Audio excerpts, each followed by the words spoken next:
نعم. السلام عليكم ورحمة الله وبركاته. الحمد لله وعلى آله وزوجه وصحبه والتابعين. سبحان الله العظيم وشهد أن لا إله إلا الله وبركاته أصبر الفاتحة. بسم الله الرحمن الرحيم. إياك نعبد وإياك نستعين اهدنا الصراط المستقيم صراط الذين أنعمت عليهم غير المغضوب عليهم ولا الضالين. يا رب بالمصطفى بلغ مقاصدنا واغفر لنا ما مضى يا واسع الكرم يا رب بالمصطفى.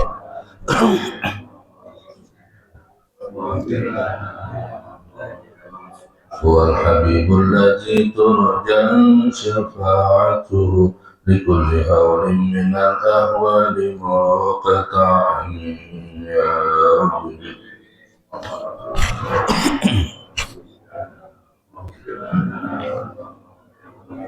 نبينا الآمر الناهي فلا أحد أبر في قول لا منه ولا نعم يا رب بالمصطفى بلغ مقاصدنا واغفر لنا مضى يا واسع الكرم اللهم صل وسلم وبارك عليه وعلى آله.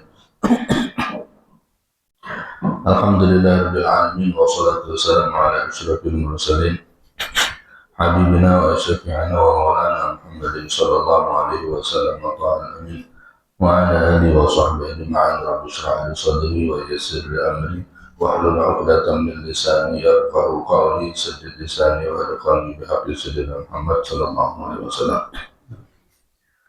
Alhamdulillah, pertama kita ucapkan puji syukur kehadirat Allah Subhanahu wa taala. Di subuh kali ini diberikan sehat walafiat, diberikan kekuatan taat oleh Allah Subhanahu wa taala sehingga kuat niat kita, ringan langkah kita menuju masjid di antara masjid Allah Subhanahu wa taala. Mudah-mudahan di pagi hari ini kita termasuk apa yang didoakan oleh Nabi sallallahu alaihi wasallam. Allahumma barik li ummati fi bukuriha, ya Allah berkahi umatku di dalam keberpagiannya.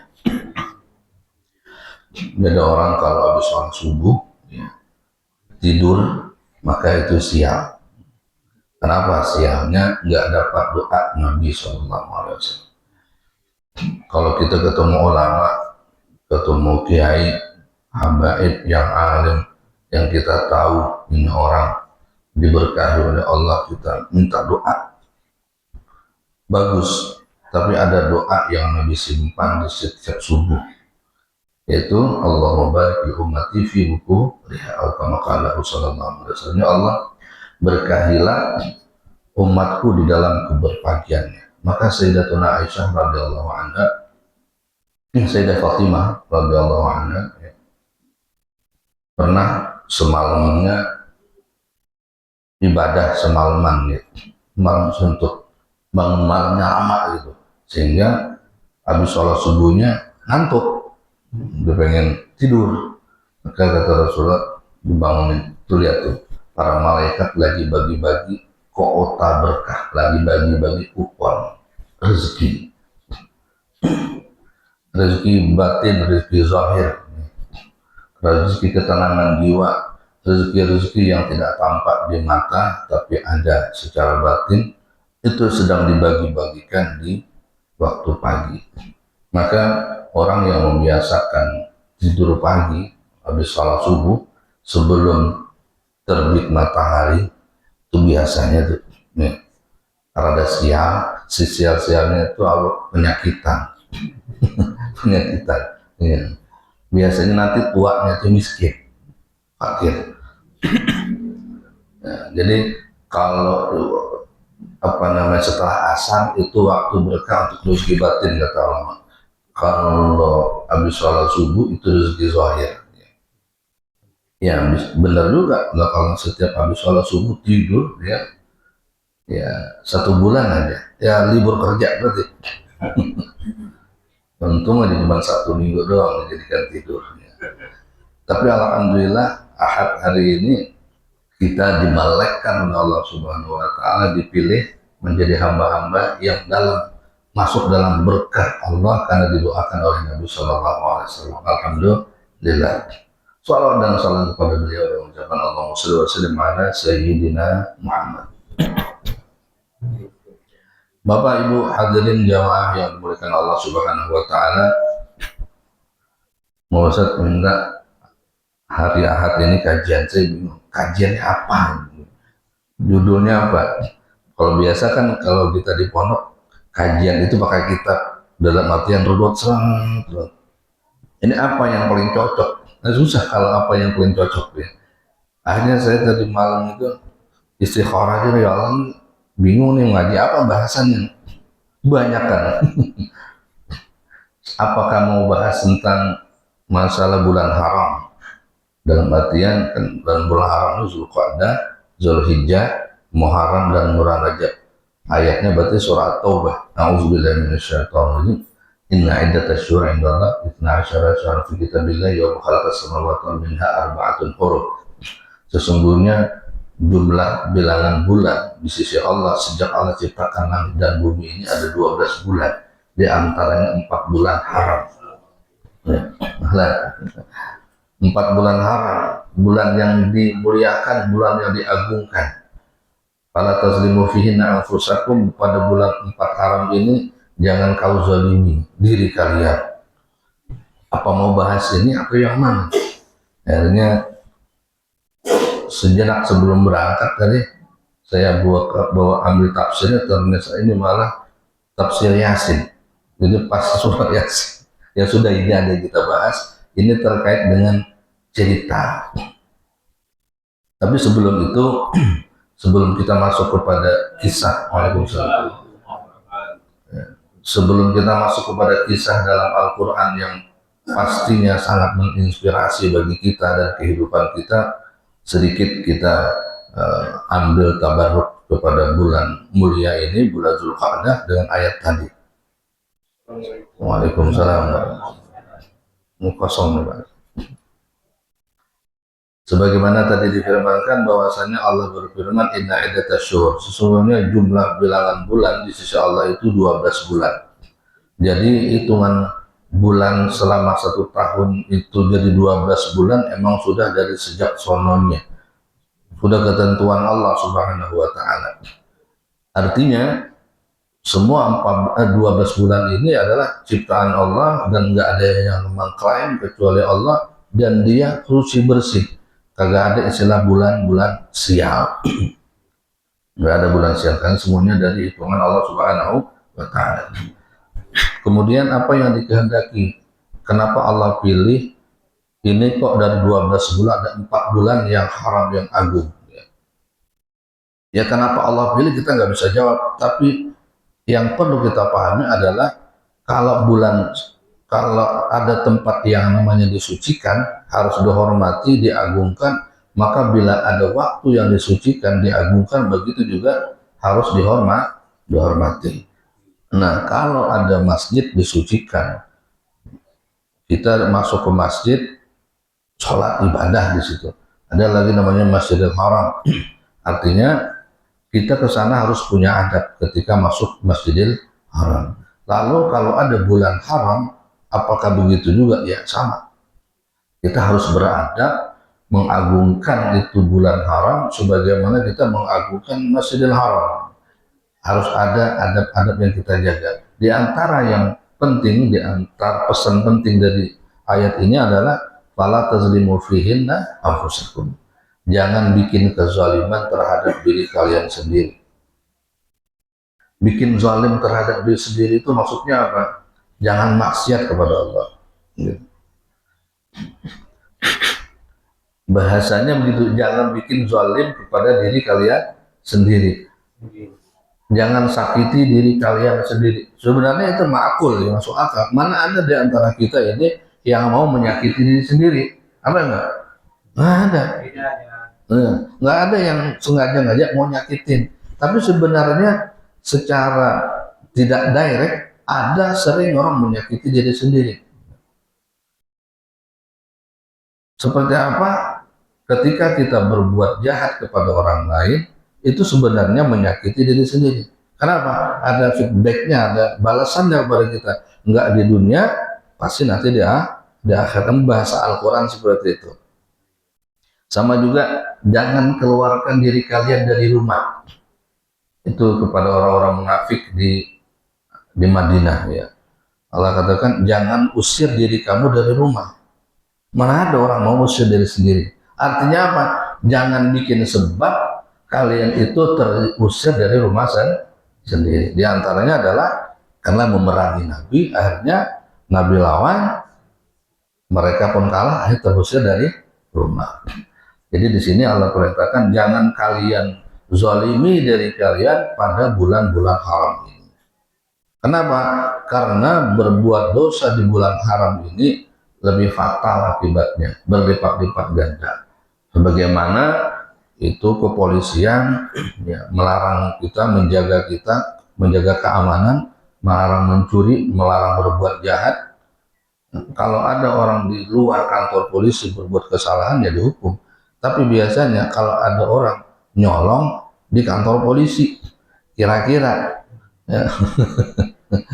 Nah, ini kan penghinaan sebuah instansi ya, enggak perkara nyolongnya aja, tapi ini sebuah pelecehan dan merendahkan sebuah instansi. Tentunya hukumannya bisa lebih berat. Begitu pula kita ketika sudah berada di dalam bulan haram, Dzulqa'dah, Dzulhijjah, dan bulan Muharram.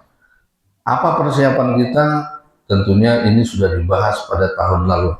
Tinggal cek saja pembahasan kita tentang ibadah kurban dan sebagainya. Maka tidak saya teruskan kajian ini, maka ambil saja kisah di antara kisah dalam Al-Quran yang insya Allah cukup dan sangat menginspirasi kita bagi orang yang hidup di zaman akhir ini. Insya Allah. Baik.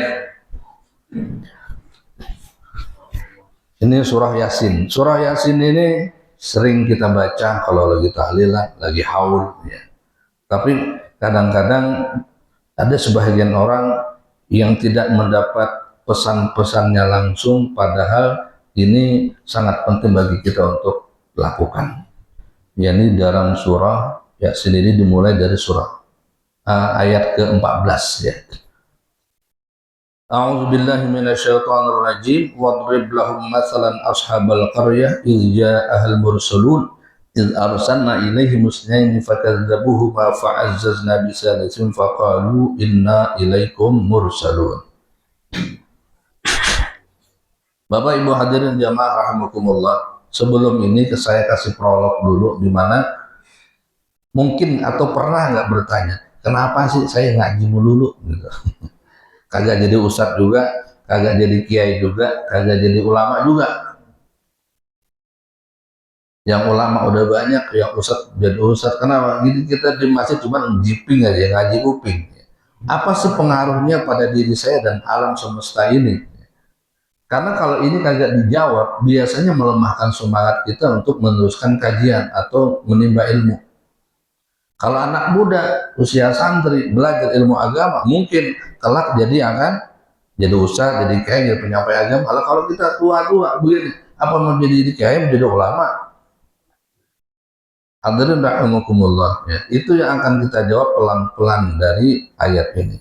Ada sebuah hadis Nabi Shallallahu Alaihi Wasallam yang menyatakan, qala Rasulullah Sallallahu Alaihi Wasallam, la tazalu ta'ifatun min ummati zahirina 'alal haqq la yadurruhum man khazalahum hatta ya'tiya amrullah wa hum 'ala zalika kama qala sallallahu alaihi wasallam. Nabi katakan la tazalu ta'ifatun, senantiasa akan ada saja kelompok-kelompok orang min ummati, dari umatku ini, zahirin 'alal haq, yang muncul, yang berada di atas jalan kebenaran.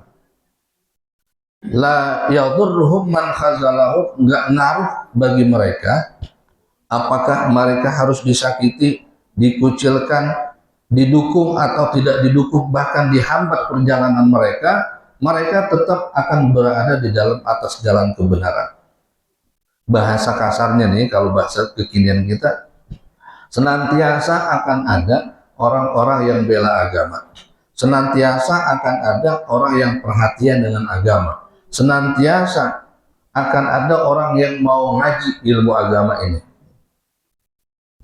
Sampai kapan? Hatta ya'tiya amrullah, sampai terjadinya hari kiamat, keputusan Allah terjadi.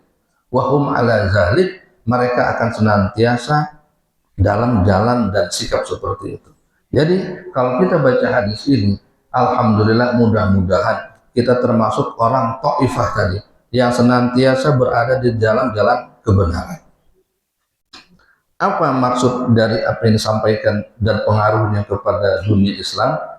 Hadirin rahimakumullah, kita ini bisa ngaji hari ini tentu ada pengaruh orang dulu.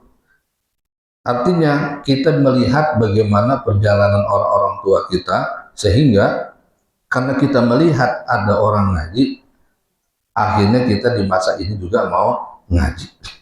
Maksudnya kita ini telah menjadi bagian transmisi ilmu agama Allah Subhanahu wa Ta'ala sampai hari kiamat. Lebih jelasnya, kalau seandainya kita beli material barang ke toko material, beli semen, pasir untuk ke rumah kita, apakah ketika kita sudah mengeluarkan duit, ya, barang itu sampai di rumah? Tentu ada pengiriman, ya. Kita beli semen, kemudian dikirim, lalu sampai di rumah. Ini yang penting yang mana? Bayarnya kah, dikirimnya kah, atau di rumahnya kan? Semuanya pentingnya ya. Semennya kita udah bayar, berangkat dari tokonya, dikirim, kemudian sampai di rumah. Rumah itu akhir perjalanan sebuah benda yang kita beli. Maksudnya begini, di akhir zaman agama Islam ini masih ada. Masih ada. Tapi siapa yang menjadi transmisi agama ini sampai ke akhir zaman? Tentunya umat ini sendiri. Kalau seandainya tidak ada yang lagi belajar ilmu agama 20 tahun di Indonesia, di luar negeri, 20 tahun vakum semuanya, kagak ada yang ngaji, kagak ada yang belajar. Kira-kira di tahun 2050 ke depan ada lagi nggak yang paham agama? Tentu putus. Maka kita sebenarnya mau duduk di majelis ilmu seperti ini adalah bagian besar dari transmisi seperti mata rantai, ya, ilmu dakwah, pengamalan dakwah dan ilmu agama sampai ke akhir zaman. Ini termasuk bagian besar dalam kebermanfaatan kita untuk dunia Islam.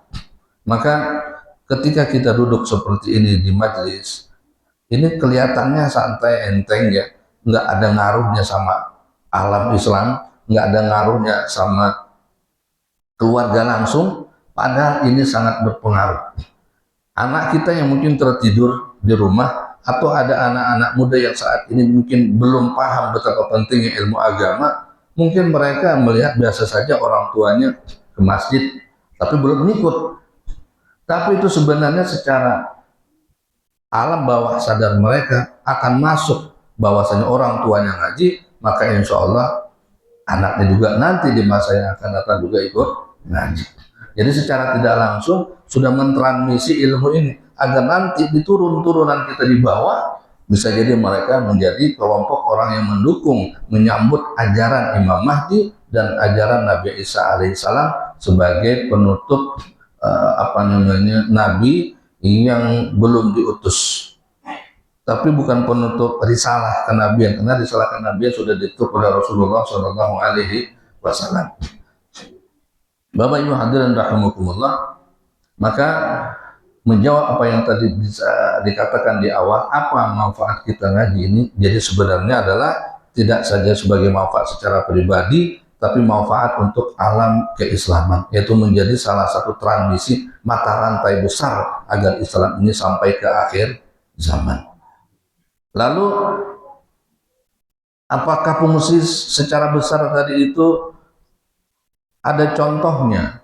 Ada apa namanya, kan tadi dikatakan apakah saya kudu jadi kiai dulu manfaat buat Islam apa jadi ulama, sekarang udah habis kesempatan. Maka di sini ada satu contoh di mana Allah Subhanahu wa taala berfirman dalam surah Yasin, kisah seorang yang tidak dikenal oleh kampungnya tapi dikenal di langit, tidak dikenal di biografi para raja-raja, tetapi dia ini orang terkenal di firman Allah Subhanahu wa taala.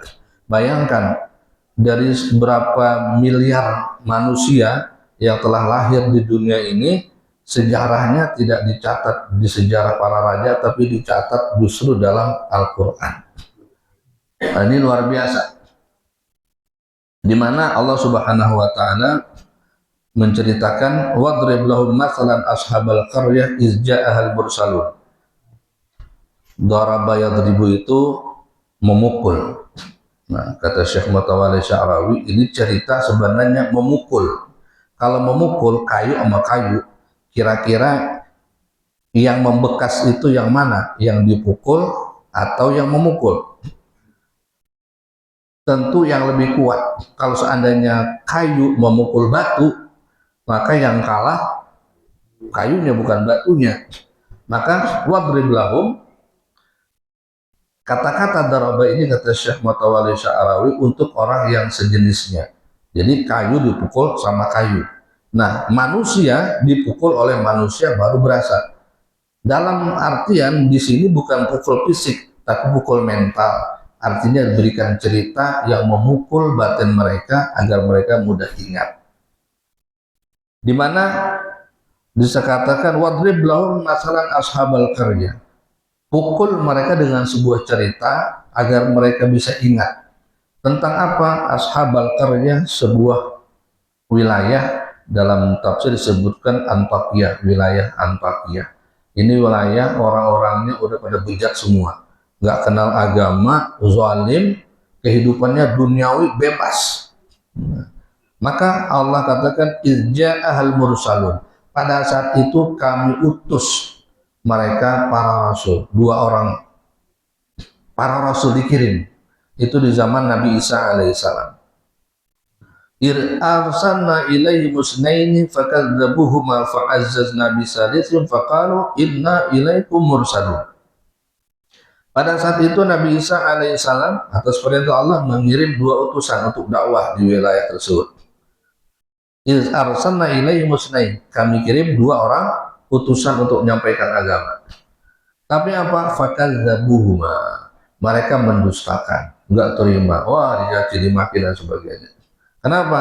Karena dakwah ini bagi mereka yang tidak terkait dengan agama itu mengganggu, dimintain zakat lah, disuruh sholat lah, disuruh ngaji lah, lagi senang-senang main gaplek disuruh sholat, kan disuruh ngaji, masya Allah. Fa'azzazna bisalisin, nggak kuat nih dua orang, maka ditambahkan yang ketiga, fa'azzazna bisalisin.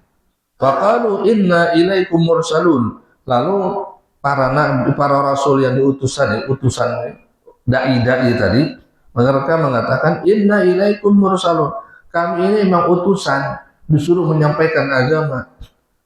Bahasa kasarnya itu, ini kami punya identitas resmi, utusan Nabi Isa. Juga diutus oleh Allah Subhanahu wa taala untuk menyampaikan. Tapi apa? Ditolak.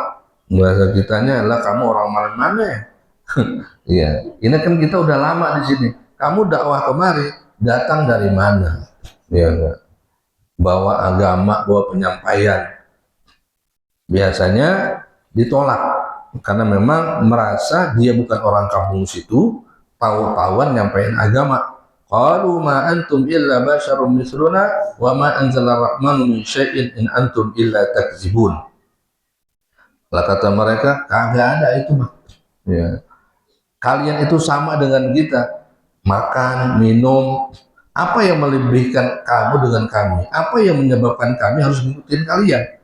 Wa ma anzalar rahmanu min syai'in in antum illa taktibun, cuma bohong aja, bohong. Qalu rabbuna ya'lamu inna ilaikum lamursalun wa ma alaina illa al-balaghul mubin. Kata mereka yang tiga ini, ya, utusan Nabi ini, kami menyampaikan apa yang sudah diperintahkan kepada kami. Soal kalian taat atau tidak, ya bukan urusan kami. Kami berharap kalian taat. Susah nih, nggak ada dukungan. Qalu inna tatayyarna bikum la illam tantahu lanarjumannakum wa yamassannakum min azabun alim. Lalu kita masuk kepada ayat yang selanjutnya, wajaa min aqsal madinati rajulun yas'a qala ya qaumi ittabi'ul mursalin. Nah, ini kisah yang menjadi inspirasi bagi kita. Jadi tiga rasul dikirim ke sana, nggak digubris oleh masyarakatnya. Kemudian Allah ceritakan wajaa min aqsal madinah, lalu datang dari pojok kampung, dari orang yang tidak dikenal, rajulun, seseorang yas'a, yang bekerja, yang bergegas datang. Ceritakan dia ini namanya Habib siapa doang? An-Najjar, Habib An-Najjar namanya. Dia itu tukang kayu, kerja serabutan. Cuman dia demen sama ulama, demen dengan para dai ini. Maka dia katakan, qala ya qaumi ittabi'ul mursalin. Wahai kaumku, wahai teman saya, orang di kampung itu, dia datengin satu-satu, ittabi'ul mursalin, ikutilah para utusan ini. Mereka bawa agama. Jadi dia bukan ustadz, dia bukan kiai, tapi mendukung akan program para rasul tadi. Diikutin, terus dia juga mengajak kepada yang lain. Nah, apa katanya? Ittabi'u man la yas'alukum ajra wa hum muhtadun. Wa ma liya la a'budu allazi fatarani wa ilaihi turja'un. Ini luar biasa. Jadi kalau kita tarik ke zaman sekarang, dia bukan ustadz, dia bukan kiai, tapi dia mendukung program dakwahnya para nabi dan rasul, para ulama. Bisa jadi itu adalah para DKM masjid, para hadirin yang hadir di sebuah pengajian, itu juga rajulun sebenarnya. Ngajakin, wah teman-teman, yuk ngaji yuk, ngaji yuk, itu rajulun. Maka sengaja saya bawa kisah ini agar kita berusaha menjadi rajul, orang yang seperti diceritakan dalam Al-Quran ini. Memang Al-Quran tidak menyebut namanya, tetapi dia menyebut karakternya. Maka barang siapa yang ikut karakter ini, maka masuk dia bagian dalam yang diceritakan oleh Allah dalam Al-Quran. Ittabi'u man la yas'alukum ajra wa hum muhtadun. Tentunya ada perdebatan. Ngapain kamu bela-belain mereka tuh para dai? Dia kan sama-sama orang juga, makan juga sama kita. Jangan-jangan mereka ke sini cuma pengen ada maunya, pengen kita ngikut dia, nanti kita dimintain duit. Maka kata rajul ini, orang yang tidak dikenal, bahkan mungkin dianggap remeh oleh orang kampungnya, ittabi'u man la yas'alukum ajra wa hum muhtadun. Aku jamin mereka itu orang-orang yang benar. Kenapa? Mereka tidak minta upah atas dakwah yang mereka sampaikan. Makanya kata ulama, kalau kita ingin dapat hidayah lebih banyak sebagai penyampai ilmu agama, jangan minta upah. Nah, makanya dikatakan ittabi'u man la yas'alukum ajra wa hum muhtadun. Ikutilah orang-orang yang tidak meminta kepada kalian wa hum muhtadun. Minta apa? Tidak minta ajran, upah. Terkait kalau ada jamaahnya, ada masyarakat yang merasa berterima kasih karena ditolong, telah dihilangkan dari kewajiban menuntut ilmu karena telah disiapkan, maka itu lain hal. Tapi tidak diniatkan untuk mendapatkan hadiah tersebut oleh penyampai agama. Dalam kitab Fawaidul Mukhtar itu disebutkan kalau kamu menyampaikan ilmu agama lalu berharap diamplopi, berharap diupahi, maka itu makruh nanti hasilnya. Tapi untuk agar menjaga diri tidak terasa lebih bersih dari orang lain, kalau diambil, dia lagi ngajar nih, aku pikiran kebetulan lagi listrik lagi habis ini, kebetulan yang ada suruh ngajar, lumayan nih di amplopin. Jadi niatnya udah berubah tuh, pengen dia dapat hadiahnya itu. Maka kalau dikasih ambil, nanti sedekahin lagi. Kenapa? Ini hasilnya makruh. Begitu dalam kitab Qawaidul Mukhtar itu Habib Zain bin Smith. Masya Allah ya, sama segitunya. Nah, kenapa? Karena kita takut tidak dapat hidayah yang mantap dari Allah Subhanahu wa Ta'ala. Karena persyaratan untuk dapat hidayah yang hebat itu la yas'alu, tidak minta al-ajra, upah. Nah, kembali. Jadi si rajul tadi ini, meskipun dia orang kampung situ, nggak dikenal di masyarakat, termasuk orang yang dikucilkan, tapi dia ikut dakwahnya para nabi dan rasul. Dan dia yang bergerak ke masyarakat, bergerilya, ikutin, hadir. Lama-lama gedek juga temennya. Orang kampungnya gedek. Akhirnya ringkas cerita apa? Dikatakan dia dipukulin dan dibunuh. Habis dah selesai. Terburai dia punya perutnya, mati ya, dalam perjuangan mendukung dakwahnya para nabi, mendukung dakwahnya ulama. Lalu Allah Subhanahu wa Ta'ala ceritakan bagaimana nasib rajul ini.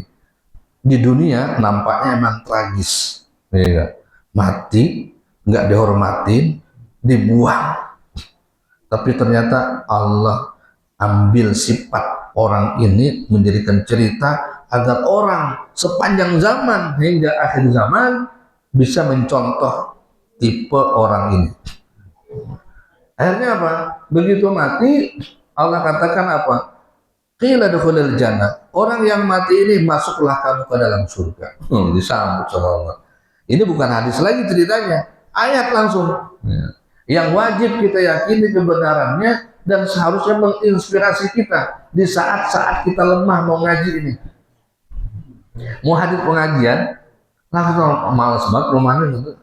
Itu lagi atau ya udahlah, saya juga udah ngerti sholat, saya juga ngerti sedekah, saya juga udah ngerti macam-macam ibadah. Ngapain lagi saya duduk ngaji? Ternyata duduknya ngaji kita ini termasuk bagian dari rajul, orang yang berusaha membela agama. Coba kalau yang ngajar aja ada, yang hadir kagak jadi pengajian. Yang hadir aja ngajar kagak jadi. Jadi sebenarnya kita kolaborasi, musyarakah di dalam pahala, musyarakah di dalam dakwah. Niatnya kita adalah untuk menjadi rajul, menjadi orang yang mendukung perjuangan penyampaiannya agama Allah Subhanahu wa Ta'ala, atau menjadi transmisi sampai hari kiamat. Lalu di dalam surga apa yang dia katakan? Ya qala ya laita qaumi ya'lamun. Ini orang bilang yang udah mati dalam jalan Allah, ya laitani, ya laita qaumi ya'lamun. Sungguh andai seandainya ini teman-teman saya yang saya ajakin dulu ngerti, tahu apa yang sedang saya alami ini saya mereka mau. Apa itu? Bima ghafarali wa ja'alani minal mukramin. Terhadap apa yang Allah berikan ampunan kepadaku, wa ja'alani minal mukramin. Iya ngapa? Bima ghafarali rabbi wa ja'alani minal mukramin. Seandainya mereka tahu apa yang saya dapatkan dari ampunan Allah dan kemuliaan yang Allah berikan kepadaku, diberikan surga, kenikmatan yang seandainya mereka orang-orang yang saya ajak dulu itu mau, alangkah indahnya apa yang saya dapatkan. Allah tidak menceritakan kenikmatan apa itu, tapi bisa kita pahami kalau seandainya kalau ada orang kaya menyambut tamu, orang kaya banget gitu ya, menyambut tamunya, kira-kira siapa dia memuliakannya? Pasti nggak bisa dinalar oleh kita bagaimana dia memuliakan tamu, ya. Nggak dinalar oleh orang miskin, maksudnya kita nggak tahu apa yang mereka lakukan. Kenapa? Kita tahu mereka adalah orang yang punya banyak uang, pasti tentunya kehormatan yang luar biasa diberikan kepada tetamunya. Apalagi ini yang memberikan penghormatan adalah Allah Subhanahu wa Ta'ala. Jadi alangkah besarnya kemuliaan yang Allah berikan kepada si rajul, kepada seseorang yang entah siapa namanya itu, tapi kata ulama Habib An-Najjar, bagaimana nasib baiknya di surga ketika di dunia dia habiskan usianya, bahkan dia mati di dalam mendukung dakwahnya para nabi dan rasul. Dia bukan ustadz, dia bukan kiai, dia bukan ulama, tapi jalan hidupnya adalah mendukung setiap program kebaikan, maka masuk dalam rajul ini. Nah, ini mudah-mudahan pengajian-pengajian kita, Bapak Ibu yang hadir, termasuk yang menyampaikan, mudah-mudahan kita termasuk dalam rajulun yas'a, yaitu orang-orang yang termasuk setiap zamannya membela agama. Ya. Dan kita berharap, Bapak Ibu, ya, kita dan keturunan kita ini senantiasa ada zahirin alal haq, berada di jalan kebenaran, dan nanti ketika Imam Mahdi turun, Nabi Isa turun, mereka yang menyambut. Nah, kita niatkan seperti itu. Seperti Hannah itu kan istri Imran. Rabbi ini nazar tu ma fi batni muharrara. Ya Allah, aku bernazar apa si bayi yang lahir dalam perutku ini semuanya saya untukkan kepada Allah. Jadi bagus sebagian hamil itu menyiapkan anaknya untuk Allah, anaknya untuk agama, anaknya mau saya santarin nanti untuk agama. Maka lahirlah siapa? Siti Maryam.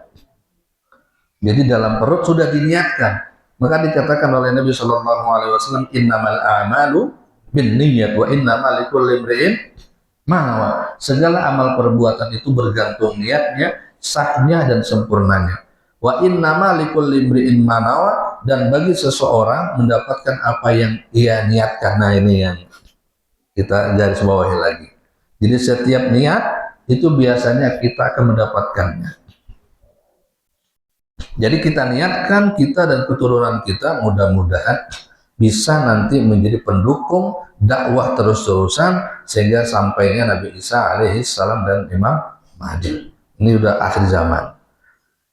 Hadirin rahimakumullah, terkait dengan niat yang akan kita dapatkan dulu, di sebelum ratusan tahun sebelum diutusnya Nabi Shallallahu Alaihi Wasallam, diceritakan ada orang yang mengetahui pelajaran-pelajaran dari Nabi sebelumnya, akan diutusnya Nabi Muhammad Shallallahu Alaihi Wasallam. Mendengar akan diutusnya Nabi akhir zaman, dia akhirnya bikin rumah di daerah namanya Yasrib pada dulu, sekarang namanya Madinah. Dia ini sangat cinta kepada Nabi akhir zaman, maka dia bikin rumah, Bapak. Niatnya apa?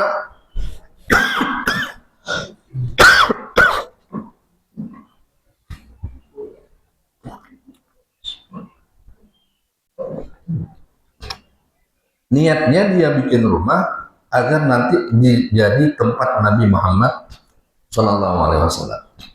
Masya Allah ya. Dia menjadi ingin dukung dakwahnya Nabi. Katanya nanti ya, Nabi akhir zaman itu akan pindah ke daerah yang namanya banyak pepohonan kormanya. Oh, jangan-jangan ini adalah tempat saya tinggal ini. Akhirnya dia bikin rumah. Niatnya siapa? Untuk Nabi akhir zaman. Setelah rumah jadi, ditunggu setahun, 2 tahun, sampai meninggal dunia, Nabi belum lahir. Ya. Teruslah rumah itu menjadi warisan dari anak ke cucu, cucu ke cicit, ratusan tahun. Sehingga ringkas cerita, lahirlah Nabi Muhammad SAW di Makkah, kurang lebih 13 tahun. Lalu Nabi SAW terpaksa harus hijrah menuju Yasrib pada saat itu. Lalu menjadi Madinah setelah Nabi tinggal di sana. Tahukah kita ketika sampai beliau naik kuda itu, begitu sampai di Madinah, kan orang-orang narik semua. Ya Rasulullah, di rumah kami aja. Kalau ya di rumah kami aja, ontanya ditarik-tarik. Ya siapa yang kagak mau?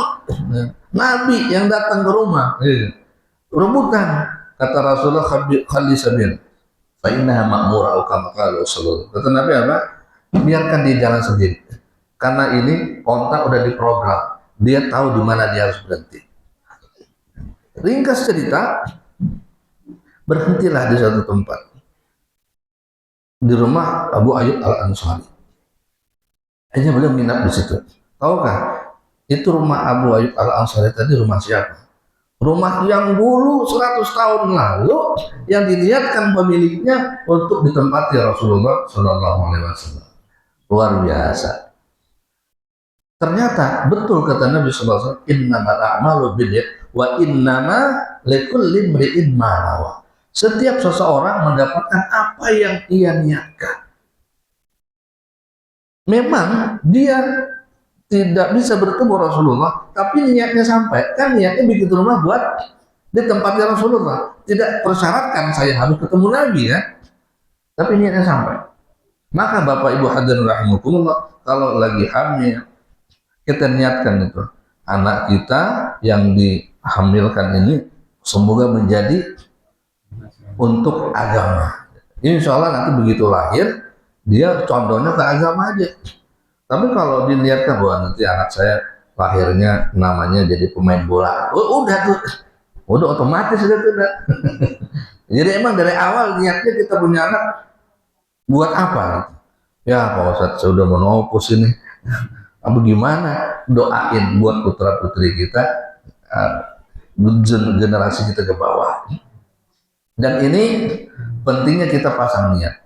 Jadi setiap kita hadir ngaji, itu pasang niat untuk memberkahi putra putri kita sampai keturunan, sampai jemput kedatangan Nabi Isa alaihi salam. Saya punya guru, ada salah satu namanya Ustadz Fadil. Beliau ngajinya di Makkah sana. Katanya ketika ngaji itu dia heran, ada seorang tua, orang tua kan namanya syekh ya sananya. Mau dia alim kek, mau kagak ya syekh aja namanya. Juga syekh. Setiap kali ngaji datang duduk paling depan, nggak lama kemudian tidur. Datang ke majelis tidur. Akhirnya dia penasaran. Ini di pojok. Assalamualaikum Syekh. Mohon maaf bagi kita aja daya. Mohon maaf, saya lihat tuan ini ngajinya semangat datang ke majelis. Tapi mohon maaf, begitu tuan sampai, saya lihat gak lama kemudian tidur. Tidur. Emang dapat apa ngajinya kalau pada begitu? Apa yang Tuhan harapkan dari pengajian seperti ini? Maka katanya apa? Saya ingin apa yang saya lakukan ini memberkahi kepada keluarga dan keturunan saya. Cuman begitu. Dia berharap dengan hadirnya di majelis itu menjadi inspirasi buat anak keturunan, menjadi berkah. Dan malam minggu, subuh ahad, atau malam-malam yang lain, coba saja nih kita karang-karang cerita. Ya, kita ngaji malam ahad, malam minggu, malam Senin, tiba-tiba ada tamu, apalagi yang ngaji RT RW. Waalaikumsalam, ada PRT nggak? Mana PRT lagi ngaji? Ada PRW nggak? Ada. Ini ada teman yang tukang mancing. Waalaikumsalam, bapak ada? Nggak ada. Bapak kalau malam minggu ngaji, gitu. Kira-kira ucapan ini berpengaruh nggak? Berpengaruh bagi anak dan bagi tamu yang datang. Itu secara tidak langsung, dia ngaji kalau sekarang ini. Itu pengaruh, Pak. Ya. Anak yang mendengar atau melihat kelakuan bapaknya suka ngaji seperti itu, insya Allah lama nanti juga di masa tuanya atau dewasanya atau waktu yang kita tentukan, insya Allah terinspirasi untuk melakukan hal yang sama. Karena itu yang disebut niat orang tua itu bisa berpengaruh kepada putra putri keturunannya. Maka dengan apa yang kita baca dari cerita kisah dalam surah Yasin ini, insya Allah memperkuat hati kita di dalam jalan kebenaran. Bahwasanya mungkin bagi kita tidak berpengaruhnya hadirnya kita secara tidak langsung, tidak berpengaruh pada keluarga kita, tapi sebenarnya itu berpengaruh secara luas untuk agama kita, dan yang penting adalah menjadi catatan kebaikan diri kita sendiri. Maka agar setiap kajian kita, hadir kita di majelis ilmu itu menjadi sebuah niat yang besar, sebuah pengaruh yang besar, dan pahalanya juga walahum ajrun ghairu mamnun, pahala yang tidak terputus sampai hari kiamat. Kita niatkan setiap ngaji, niatkan saya menjadi transmisi ilmu dan dakwah kepada orang. Semoga orang yang melihat saya menjadi sabab hidayah, dan orang yang saya lihat juga jadi sabab hidayah. Hadir ibu-ibu ke majelis, niat ya Allah semoga orang yang melihat saya atau orang yang saya lihat menjadi dapat hidayahmu. Insya Allah kita nggak tahu siapa di antara mereka yang jadi kepengen ngaji gara-gara ngelihat langkah kita. Ibu-ibu pakai jilbabnya, bukan niatnya untuk pamer segala bagai pakaian, tapi niatnya apa? Saya nutup aurat dan saya belajar, saya menuju majelis agar ada orang yang melihat ini. Kalau seandainya melihat, niatkan semoga mereka dapat hidayah. Karena itu berpengaruh niat tadi itu. Kelihatannya kecil halus, tetapi memang, dan saya sendiri dapat spill contoh. Kan dulu saya punya pondok sama rumah tuh jauh. Jadi saya nggak di pondok, kalau sekarang saya tinggalnya di pondok. Antara rumah mau pondok jaraknya jauh. Jadi setiap kali ngaji kan mereka santai bawa kitab gitu ya. Nah, kitab. Nah, itu saya ajarkan, niatkan ketika kamu keluar rumah dari kamar menuju majelis ke rumah buat ngaji, liatin semoga ini bermanfaat, perjalanan saya ini menjadi perjalanan dakwah, orang yang ngelihat saya dapat hidayah, yang saya lihat juga dapat hidayah, tentunya yang bukan maksiat. Anak-anak itu niatin. Beberapa tahun kemudian, entah bagaimana, ada tamu yang saya nggak kenal datang ke pondok, sengaja-ngaja cuma cerita, "Oh, Ustaz, saya cuma ngasih tahu nih," katanya. "Apa?" "Saya alhamdulillah nyantarin anak saya." "Oh, terus?" "Memang nggak di sini, cuma yang saya ingin sampaikan adalah saya jadi kepengen nyantarin anak saya itu gara-gara ngelihat santri Pak Ustadz lagi megang kitab." Nah, ngaruh. Saya nggak kepikiran sampai ke situ. Ternyata betul apa yang diniatkan itu terjadi. Maka buatlah niat-niat yang banyak ketika kita melakukan kebaikan. Maka setelah kita membaca tafsir sedikit ini, insya Allah kita niatnya lebih banyak. Ketika hadir majlis pun kita sudah punya pongkol tonggak yang menancap ke bumi, menjulang ke langit niatnya, insya Allah. Mudah-mudahan apa yang disampaikan ini menjadi sumber inspirasi kita istiqomah di dalam taat, di dalam berjuang menghadiri majelis-majelis yang kita cintai. Naftatimu haji desa. Bila ada pertanyaan terkait kajian ini atau yang lainnya kita bahas setelah doa. Dengan niat Fatihah, semoga Allah jaga istiqomah kita, berikan kesehatan, dan jadikan anak putra putri kita anak yang soleh soleha, semuanya agar diberikan oleh Allah Subhanahu wa taala inspirasi baik untuk senantiasa taat dan di dalam jalan Allah Subhanahu wa taala. Ala hadhihi wa ala kulli niyatin salihah min khairid dunya wal akhirah. Al-Fatihah. A'udzubillahi minasyaitonir rajim. Bismillahirrahmanirrahim. Alhamdulillahi rabbil alamin arrahmanir rahim maliki yaumiddin. Iyyaka na'budu wa iyyaka nasta'in ihdinas siratal mustaqim siratal ladzina an'amta 'alaihim ghairil maghdubi 'alaihim waladdallin. Alhamdulillah, Allahumma shalli ala sayyidina Muhammad. Allahumma inna nas'aluka at-tawfiq wal hidayah wa nas'aluka at-taubata wal maghfirah wa nas'aluka al-istiqamah wa husnal khatimah. Rabbana atina fid dunya hasanah wa fil akhirati hasanah wa qina adzabannar. Sallallahu alaihi wasallam. Alhamdulillahi rabbil alamin. Kurang lebih mohon maaf. Wassalamualaikum warahmatullahi wabarakatuh.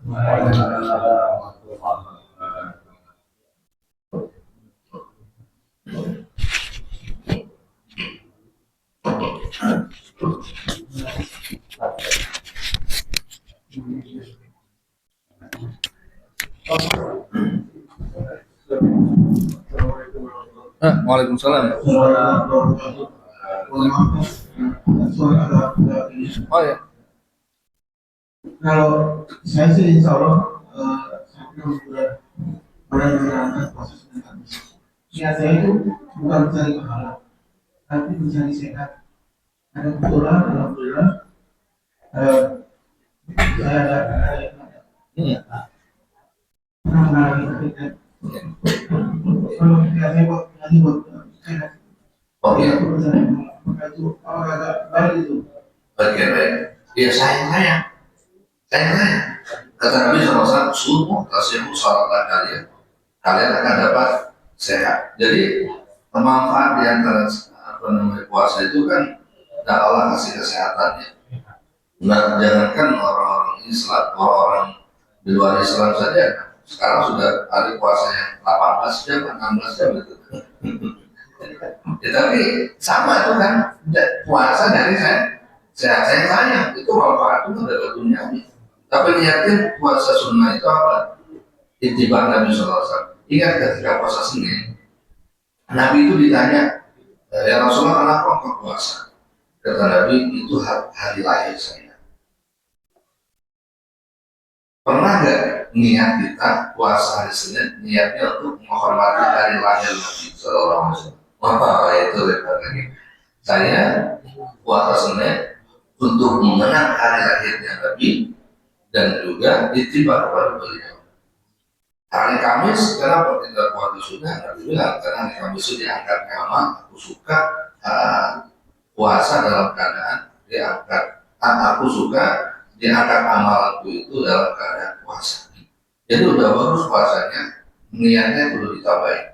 Bahkan satu Allah tadi katakan, Nabi SAW bilang, Allah itu tidak menilai amal saja, tetapi menilai niat. Jadi satu amalan kita bisa pasang beberapa niat. Jadi sayang kalau niatnya cuma buat biar sehat aja. Ini niatnya apa? Ittiba Nabi, mengenang hari lahirnya Nabi Shallallahu Alaihi Wasallam. Karena itu asal Nabi ditanya. Jadi kata ulama, Nabi itu ditanya tentang wiladah, kelahiran, tapi jawabnya tentang Nabi itu ditanya tentang ibadah, kenapa puasa hari Senin, tapi Nabi jawab wiladah, kelahiran. Maksudnya apa? Beliau sangat menghargai kelahiran Nabi SAW sendiri. Maka kita puasa Senin itu tidak saja puasa Senin niatnya, itu adalah puasa mengenang lahirnya Rasulullah SAW dan ittiba kepada beliau. Puasanya udah bagus, tidak ditambahin niatnya lagi yang lebih mantap. Jadi merasa sehat di puasa. Baik. Silakan ada yang lain.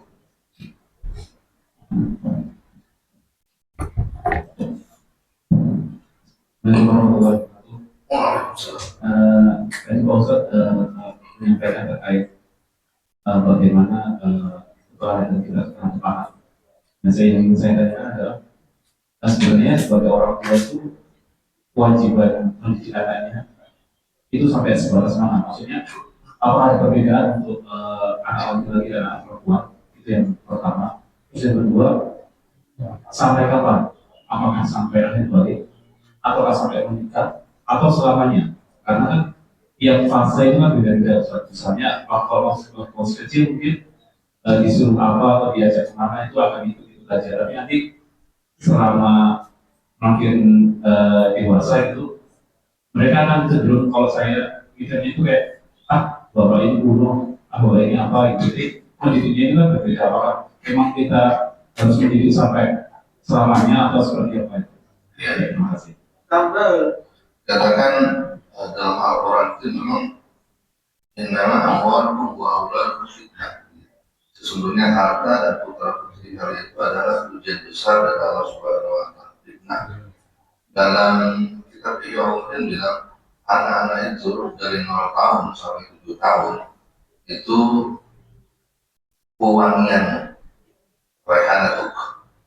0 tahun sampai 7 tahun itu anak kita rehanatuk pewangian. Jadi bangun tidur pun dicium enak gitu ya. 7 tahun.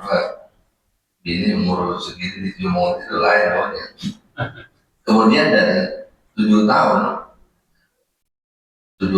usia 7 tahun itu sampai balik itu abdul budakmu yang bisa disuruh. Nah begitu sampai usia balik ke atas, imma sahibuk atau aduh, itu bisa jadi musuh atau teman kamu. Jadi masa yang paling efektif untuk mengajar itu ya dari 0 tahun sampai dari lahir 0 tahun sampai usia balik. Kenapa? Saat itulah mereka yang paling menerima ajaran kita. Dan kita sebenarnya mendidik itu ya nggak ada batas.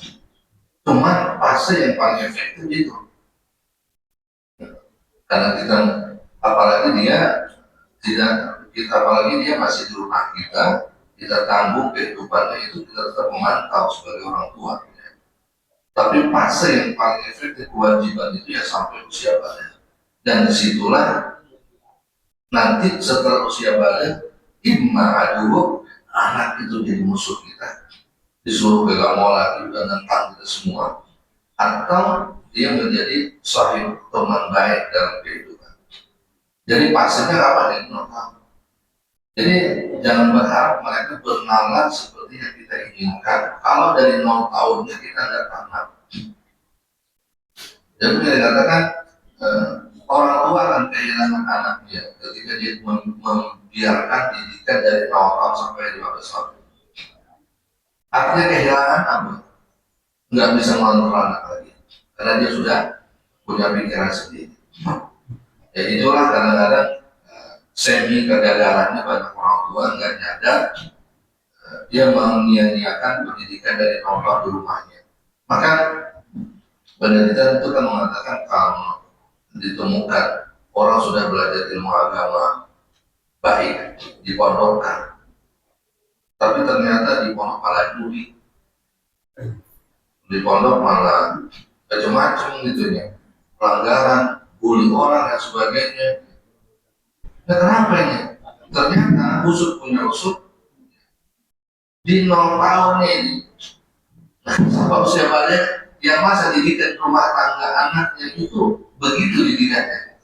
Jadi ngaruh. Karena begitu sudah di pondok karena sebagainya yang perlu usianya pikiran otaknya. Nanti berubahnya lagi untuk menjadi orang taat itu ya terlihat di usia 40 atau tidak. Ya itu kan kedewasaan, tergantung hidayah lagi ya Allah Subhanahu wa Ta'ala. Tapi kan proses pembelajaran pendidikan kita kepada putra putri kita itu dari usia. Artinya 0 tahun sampai 7 tahun itu pasti nyenangin terus. Tapi sekarang udah begitu juga karena pergaulannya sangat berubah. Ya. Maka marahnya kita orang tua kepada anak itu sangat penting itu. Jangan sampai dilihat anak caranya yang brutal. Maka orang tua kalau marah membanting pintu, jangan heran nanti anaknya kalau lagi marah tuh begitu juga. Atau orang tua kalau marah membanting apa gitu ya. Jangan heran nanti anaknya kalau nangis atau apa, handphone dibanting. Ya, didikan yang tak langsung tetapi itu berefek kuat kepada putra. Dan terutama doa. Cara mendidik anak itu harus berdoa. Rabbi habli minas sholihin. Nabi Zakaria berdoa, ya Allah beri aku anak soleh.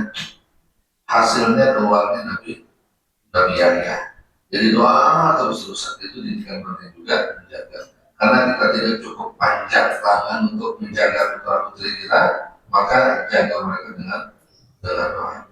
Jadi kalau ditanya batas sama, ya betul batasnya sampai minal mahdi ilal lahdi ya, dari buaya sampai wafat dipantau. Tapi biasanya orang cari ilmu minal mahdi ilal nikah gitu.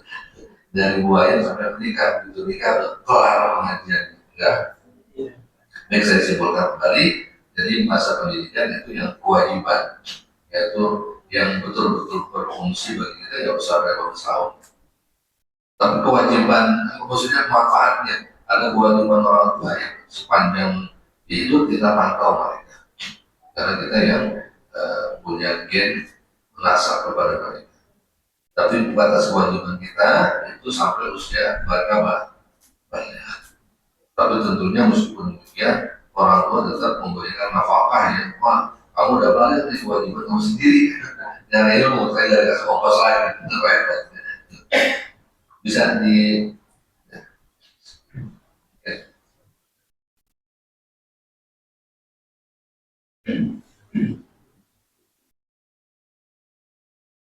Silakan siapa?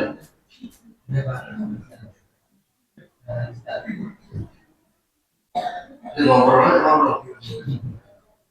Silakan. Ada perbedaan nggak jadi mendidik anak laki-laki dengan perempuan belum terjawab. Oh iya. Ya didikannya sebenarnya sama. Yang kita didik anak-anak kita adalah tentang fardu ain, fardu kifayah. Itu yang kita wajib disampaikan kepada mereka. Dan memang usia balik itu batas. Batas kewajiban orang tua. Secara kalau nggak paham atau enggaknya di situ. Kalau kita nggak nutrisi mereka di usia balik sampai batas balik itu kewajiban anak-anak perempuan beda balik dia. Ada yang 13 tahun, kan rata-rata usia 15 tahun itu rata-ratanya. Jadi batas kewajiban kita sampai balik itu. Cuman baliknya dia batasnya kita beda. Bahkan ada yang balik usia 9 tahun itu minimal awal. Imam Syafi'i kan itu bilang kalau begitu 9 tahunan itu batas balik minimal mulai balik wanita. Jadi kalau itu lebih cepat lagi harus untuk wanita, artinya kita harus lebih cepat lagi perkembangan pendidikannya. Makanya karena kita ini kecerdasannya telat gitu ya, artinya mendidiknya kita baru di usia 7 tahun, akhirnya usia balik 9 tahun nggak bisa ngapa-ngapain belum. Makanya dari awal kita ini udah dididik wajib 9 tahun ya, sampai SMA ya. Ya itulah kewajiban minimal yang sudah dibuat oleh negara, itu bagus. Jadi sampai waktu SMA untuk warga kita Indonesia. Tapi intinya sejarah agama itu sampai usia balik saja. Berarti bukan sampai menikah. Kalau misalnya kalau perempuan saya sampai menikah supaya bebannya ke suaminya gitu maksudnya. Sebenarnya emang tanggung jawab. Nah ini beda ya laki-laki sama perempuan. Jadi kita sebagai, sebentar saya ulang lagi, seorang laki-laki itu bertanggung jawab kepada 4 wanita. Betul ya? Setiap satu laki-laki dia bertanggung jawab kepada 4 wanita, bukan 4 bini, bukan 4 bini boleh juga, boleh 4 wanita. Wanita pertama tentunya istrinya, tanggung jawab. Yang kedua putrinya, nafkah ya. Yang ketiga ibunya. Keempat saudarinya, saudari perempuan. Jadi kalau seandainya kita punya anak perempuan sama menikah, maka tanggung jawab kita baginya selesai. Tapi begitu dia dicerai hidup atau dicerai mati, itu anak perempuan tanggung jawab kita lagi, urusan nafkahnya. Tapi untuk urusan dosa enggaknya itu udah selesai. Pendidikan yang wajib kan itu terus selesai. Ini tanggung jawab nafkah. Ini tanggung jawab nafkah. Maka kasihan ada janda, dia udah meninggal atau dicerai suaminya, hidup sendiri. Itu siapa yang tanggung jawab? Itu bapaknya, balik lagi sama bapaknya. Yang ketiga, yang pertama tadi orang tua ya, istri, bapak, kemudian orang tuanya ibu. Artinya kalau ibu suaminya meninggal, bapak kita meninggal, jadi kita akan menjawab putranya. Kemudian siapa lagi? Putrinya meninggal suaminya atau meninggal suaminya lagi, dia nggak terima cerai, maka balik lagi kepada tanggung jawab bapaknya. Dan yang keempat itu saudari perempuan. Saudari perempuan. Jadi kalau kita punya adik atau empok perempuan, dia menikah, cerai, mati atau hidup, orang tua itu udah nggak ada. Maka yang bertanggung jawab memperhatikan nafkahnya kita adalah laki. adik kita atau kau kita. Nah ini kan kadang sebagian orang enggak sama itu. Dia bertanggung jawab memperhatikan apakah dia punya saudari perempuan. Itulah karenanya dalam Islam itu warisan bagi laki-laki lebih banyak lebih daripada perempuan, 2 banding 1. Dan itu pula hikmahnya bahwasanya harta perempuan dan laki-laki itu berbeda. Makanya saya sarankan kepada para teman-teman yang gajian dari kantor, usahakan istri nggak ngambil semua gajian di kantor juga. Kenapa? Karena kita punya tanggung jawab 3 atau 2 perempuan lainnya. Bayangkan kalau seandainya gaji kita 5 juta per bulan, dikasih bini semua. Ntar saudari perempuan kita butuh apa-apa, kita perlu bininya. Kita berkata dulu, itu mah adik kamu loh, adik saya dong. Nah, akhirnya jadi habis. Dan bosan, sudah begitu dari dulu ya kerjaan. Ini banyak baru-baru. Kalau itu nggak transparan, nggak wajib transparan, nggak wajib. Yang penting istri itu dikasih nafkah, nggak dizalimi. Selesai sebenarnya.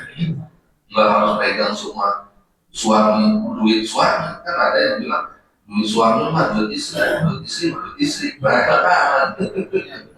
Nggak, duit suami, duit istri, duit istri. Yang dibagi oleh suami dan istri, ya itu yang buat istri tanggung jawabnya. Dan satu lagi tambahan, sebenarnya ya, kita ini para suami banyak ngutang sama istri sebenarnya. Ya, kita beli beras nih, itu kan buat apa? Tentu secara rinci ya, buat tanggung jawab, buat makanan dia. Beras itu kita makan juga kan? Kita makan juga. Makanya kalau suami miskin, biasanya dia kasih nafkah sehari 100.000 buat istrinya atau 10 kali 50 ribu gitu. Kemudian miskin suaminya berarti kerja, istrinya kerja, maka sebenarnya itu utang 50 ribu, 5 tahun suaminya nggak kerja, istri yang kasih nafkah, itu pahala besar dan itu utang. Kalau seandainya suami punya uang, itu dibayar nih kewajiban saya, kecuali istrinya menghalang. Makanya setiap malam Bapak Ibu ngomong ini kita halal ya. Apa sih mah? Udah kita halal. Ya nggak jadi utang.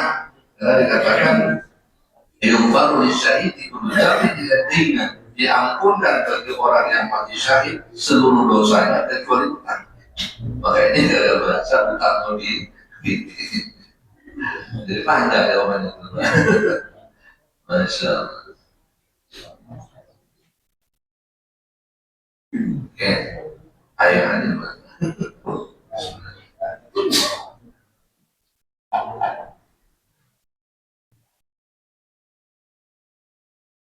Inilah kaumnya, subhanallah, syahadu an la ilaha illallah.